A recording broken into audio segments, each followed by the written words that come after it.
Bayangkan sebuah malam di Samudra Atlantik Utara. Udara membeku menusuk tulang.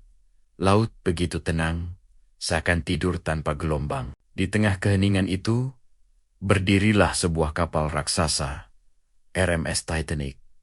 Kebanggaan dunia tahun ke-1912. Sebuah kapal yang konon disebut unsinkable, atau tidak mungkin tenggelam. Namun, hanya dalam waktu kurang dari 3 jam, kapal paling megah itu berubah menjadi kuburan besar. Di laut dalam, tragedi itu kemudian tercatat sebagai salah satu bencana maritim paling terkenal sepanjang sejarah manusia. Titanic dibangun oleh galangan kapal Harland E. Wolff di Belfast, Irlandia Utara. Kapal ini dipesan oleh perusahaan pelayaran White Star Line untuk menguasai bisnis kapal laut mewah lintas Atlantik. Dengan segala kemewahannya, Titanic digadang-gadang sebagai simbol kemajuan teknologi dan kejayaan manusia di awal abad ke-20. Pada 10 April tahun 1912, Titanic berangkat dari Southampton, Inggris. Tujuannya, kota New York, Amerika Serikat. Suasana di kapal dipenuhi harapan, kebanggaan, dan semangat petualangan. 4 hari pertama, perjalanan berjalan mulus. Namun pada 14 April tahun 1912, kapal-kapal di sekitar mengirimkan peringatan adanya gunung es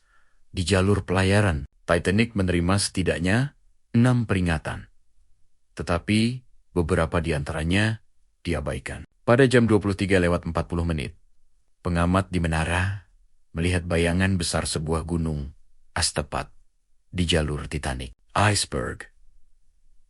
Right ahead, perintah belok diberi secepatnya.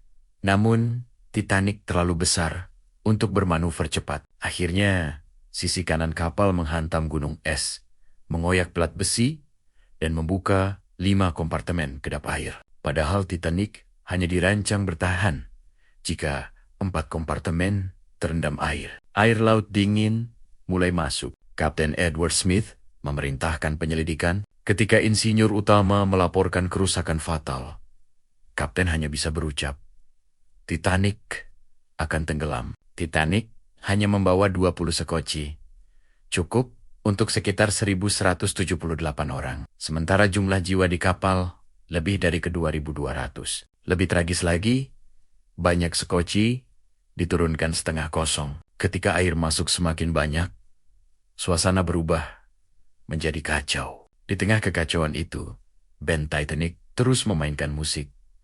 Sebuah sikap heroik yang membuat mereka diingat. Kapten Smith memilih tetap berada di kapal, tenggelam bersama Titanic. Pada 15 April tahun 1912, tepat jam 2:20, dini hari, Titanic patah menjadi 2 bagian dan tenggelam ke dasar laut. Laut kembali tenang. Namun lebih dari 1.500 jiwa hilang dalam gelapnya malam. Kapal RMS Carpathia baru tiba sekitar 1 jam 40 menit setelah Titanic tenggelam. Mereka menyelamatkan 706 orang, sebagian besar wanita dan anak-anak. Sementara, lautan masih dipenuhi sisa-sisa tragedi terbesar dalam sejarah pelayaran modern.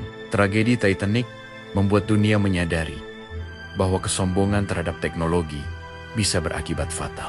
Setelah kejadian ini, dunia menerapkan reformasi besar.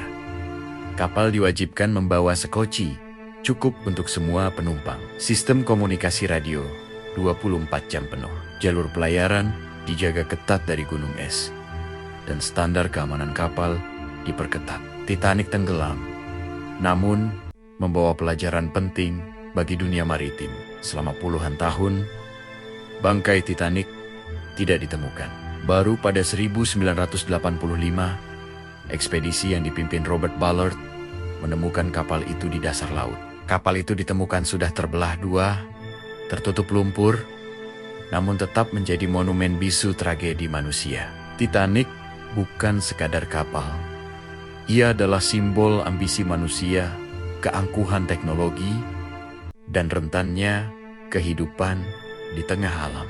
Setiap orang yang selamat membawa trauma seumur hidup. Setiap korban yang tenggelam menjadi pengingat bahwa tidak ada pencapaian manusia yang benar-benar kebal terhadap takdir. Lebih dari 100 tahun berlalu, namun kisah Titanic tetap hidup sebagai legenda, pelajaran, dan tragedi yang membekas selamanya.